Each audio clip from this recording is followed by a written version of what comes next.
Thank you, Johnny. Excellent singing.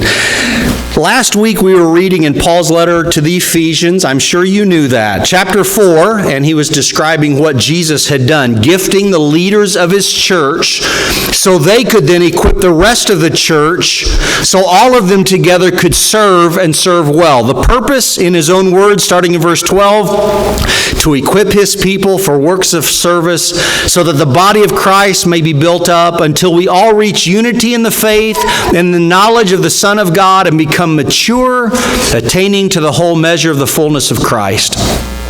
Service is the work of the church, and what we are attaining to is a complete knowledge of Jesus, a unity in faith, a built-up body or church, a full-blown maturity, eventually having the whole measure of the fullness of Christ, which of course right now we still don't have. Nobody fully has, but that's the goal, and it's summed up in a word, maturity.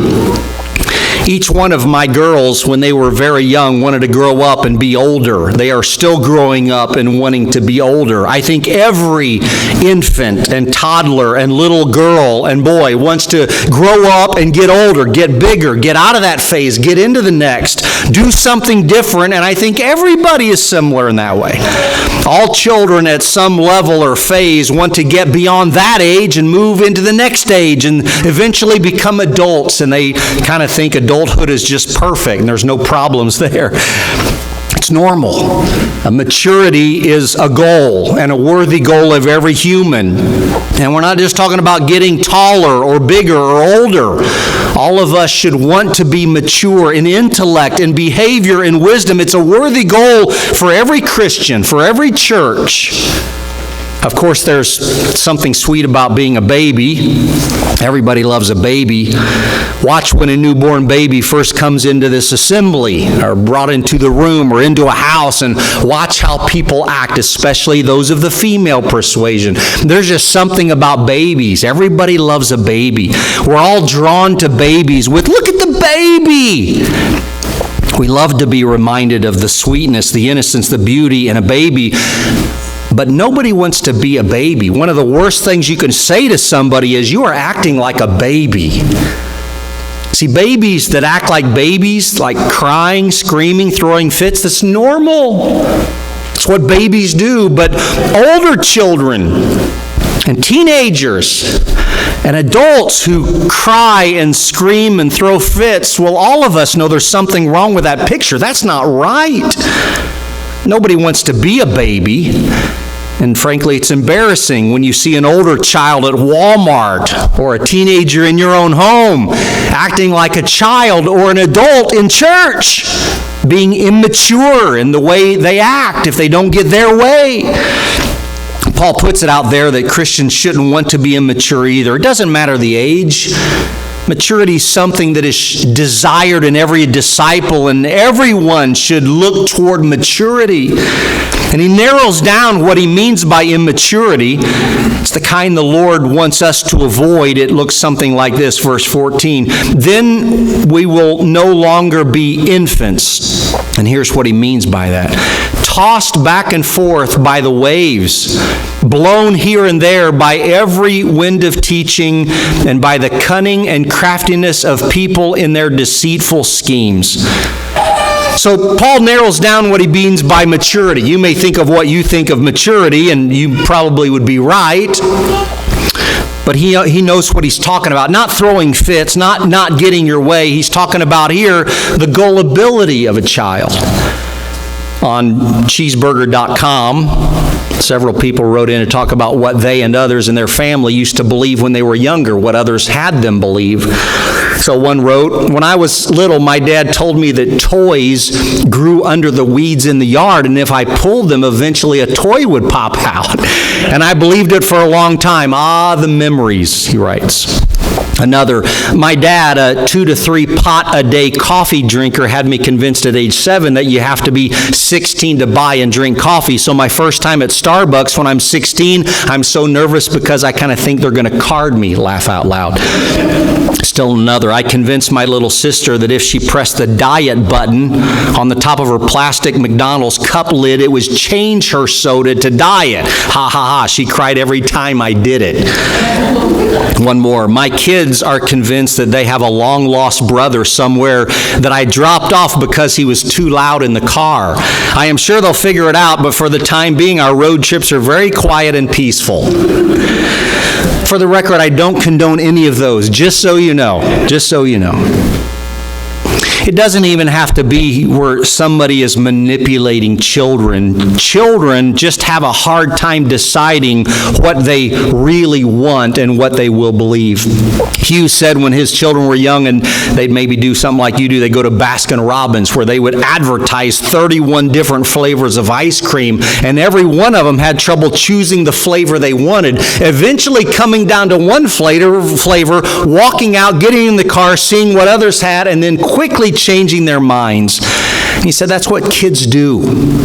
And to Paul's point, he writes, this is the way the immature believer is: fickle, unstable, gullible, easily influenced by the latest book or preacher or fad, vulnerable to the wolves, of which there are plenty. But those who are mature, he writes, are steady and focused. It's not just that children are innocent and naive. That's nice. It's that children don't know what they want, so they bounce between decisions easily. There's very little convictions. They're paper thin. Backbones aren't even developed yet in a child. So the innocence can be quickly manipulated by the one who wants to deceive, and that's what Paul is warning the danger of. Any spiritual idea is considered. Any teaching from any teacher can be quickly swallowed without chewing on it first. Any cunning, slick-mouthed, so-called spiritual expert can convince the immature believer and lead them astray. And for the Christian who could believe anything anybody says, the danger is not just some new teaching, some cool thought, but a loss of faith, loss of a soul. Because if a wolf is cunning and the sheep are innocent or immature, it doesn't take long before the wolf is full and the sheep are dinner. When E.B. White wrote Charlotte's Web, a favorite story of children everywhere, he had this little spider named Charlotte say to the pig named Wilbur, "Trust me, Wilbur, people are very gullible. They'll believe anything they see in print." And it's not just in print. It used to be that a picture could not lie. Whatever you developed, that's what you saw, and that was the truth. People used to say that, a picture doesn't lie.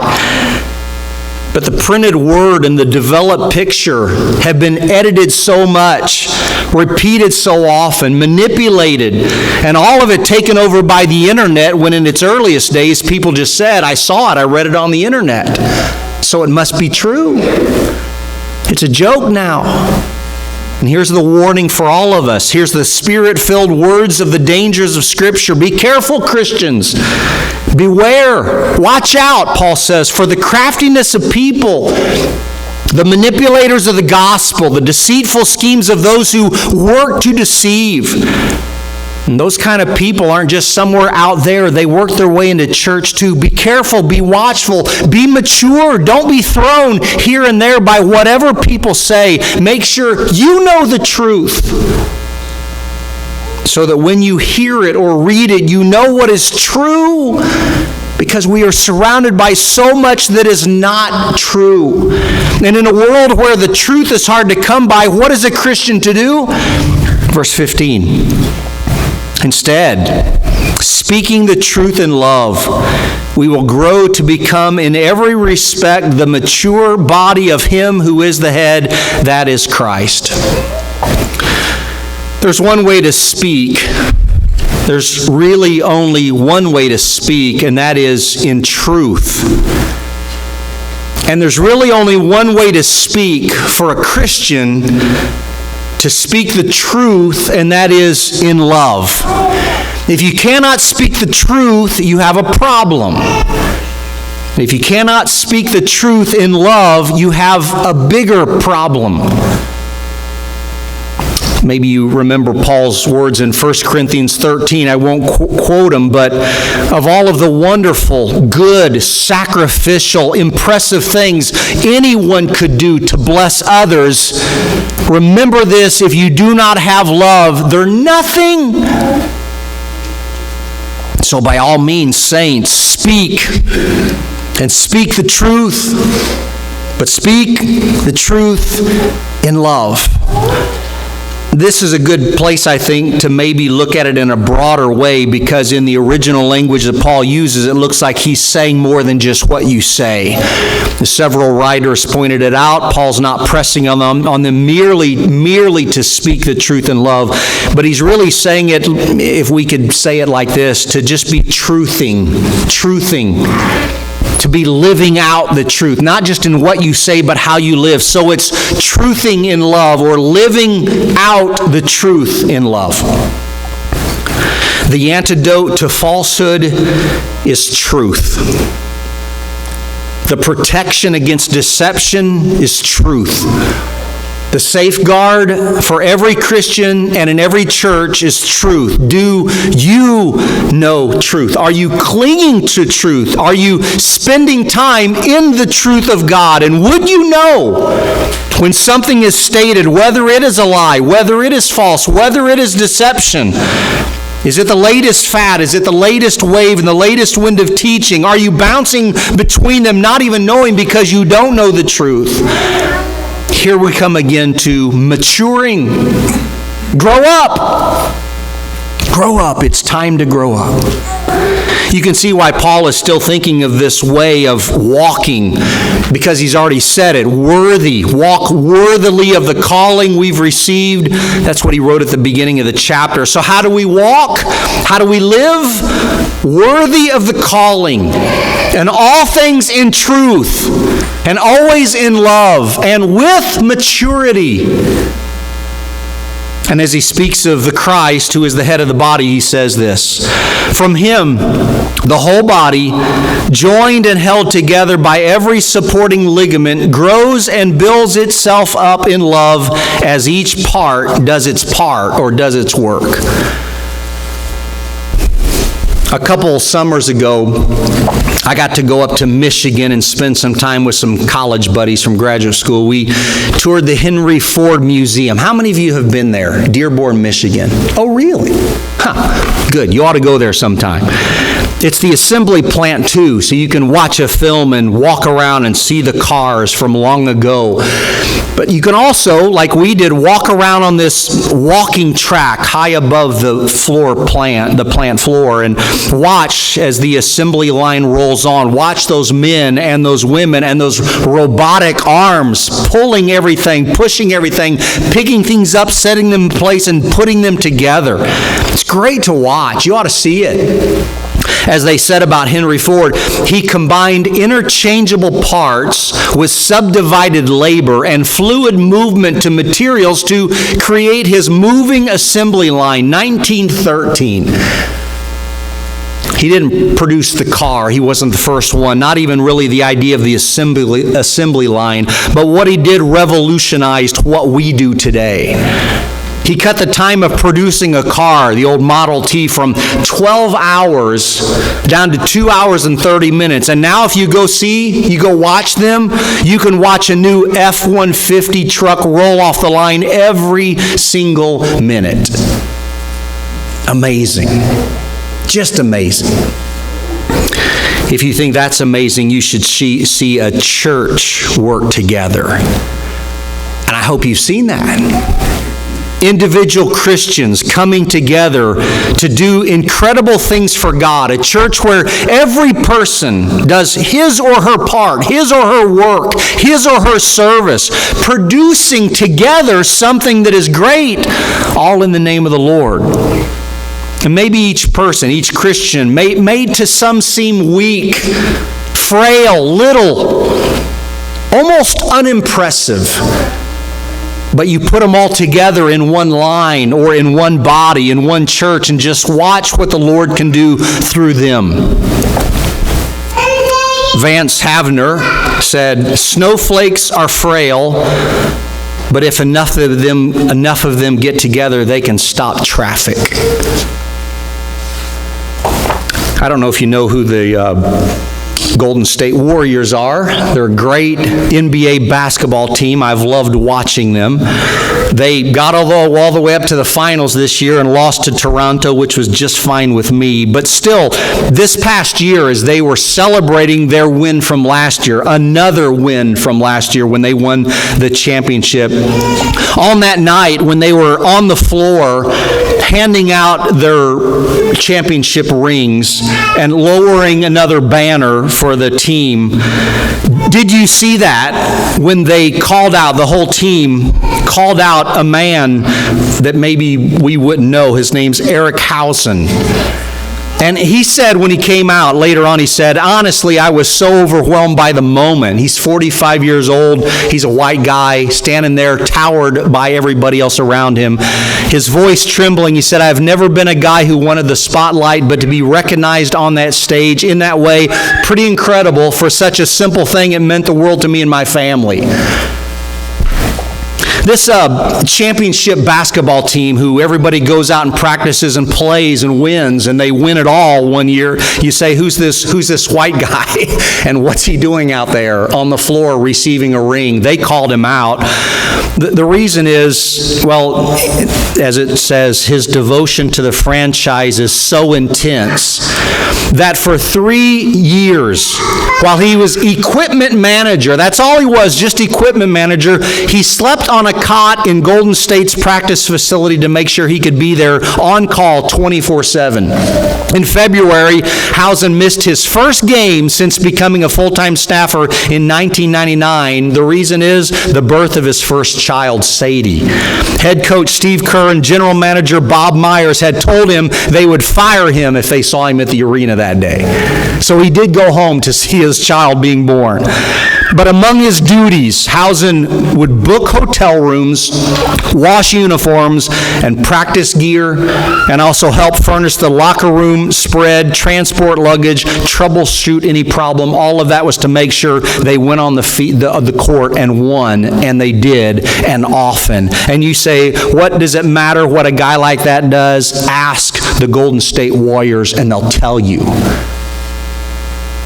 Even a small part of service that seems to go unnoticed can bring huge dividends to the group. And Jesus himself, as the head, holds everything together in his body, as every part, every joint, every ligament not just holds together but grows together. Just watch how it works in love. And Paul's used this word unity, you may have noticed, several times already in this chapter. But please don't let it be confused with uniformity. Unity is not uniformity. If everybody in a church even believed exactly the same thing, acted in the same way, and did everything according to the same rules, doing the same thing, that's not a working body. That's not even unity. That's a cult. Run from that. But a church that is unified on the ones, remember the ones. Diversified but unified. Variety, yes. Diversity, yes. But unity. Because everyone does their part. It's a marvel to see. Heidi Strawn of Hobby Farms wrote this article about a hive of honeybees.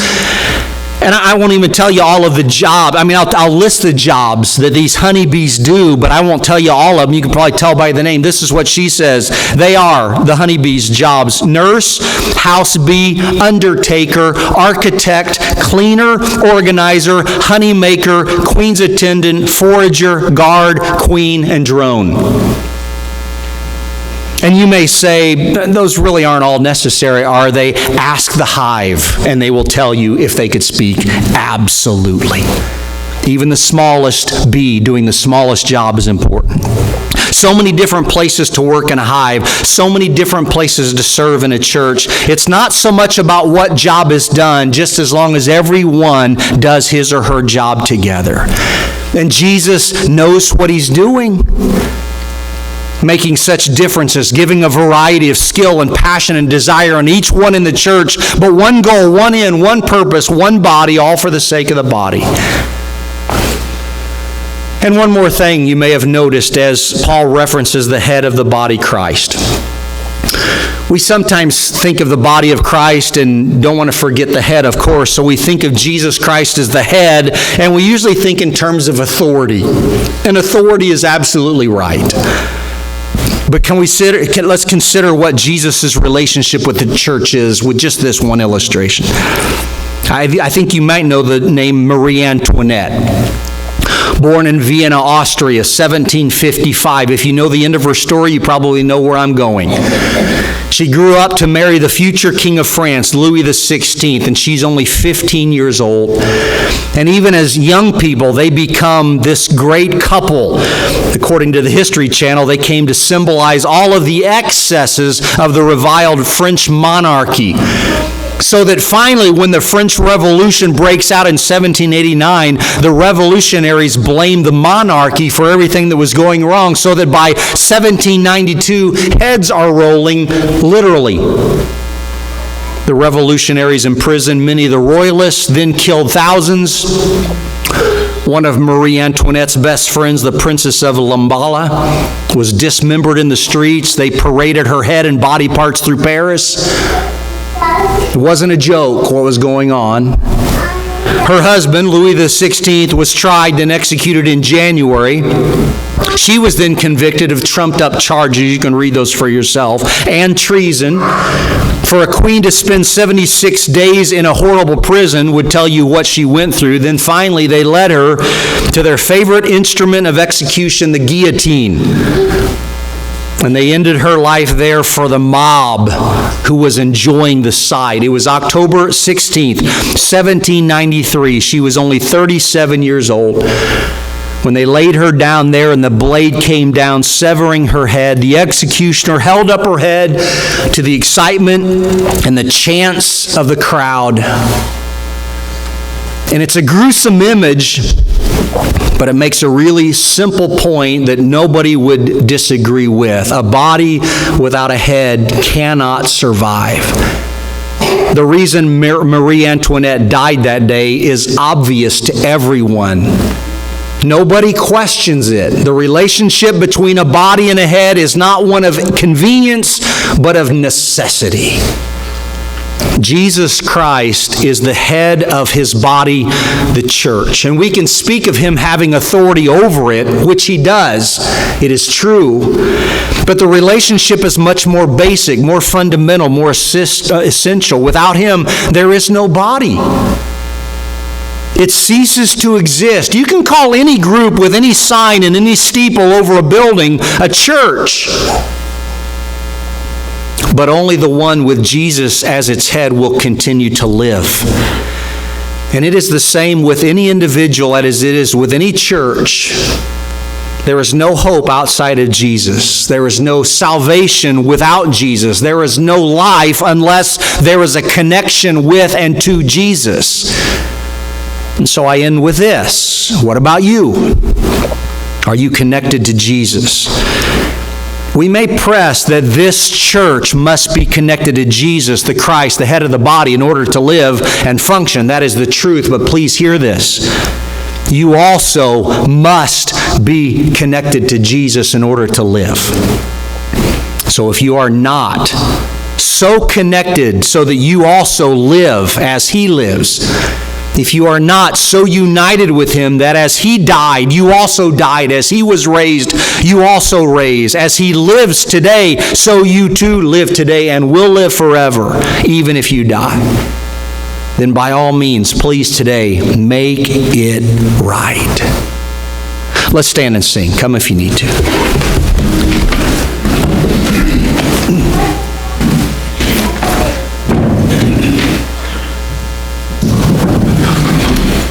Just as I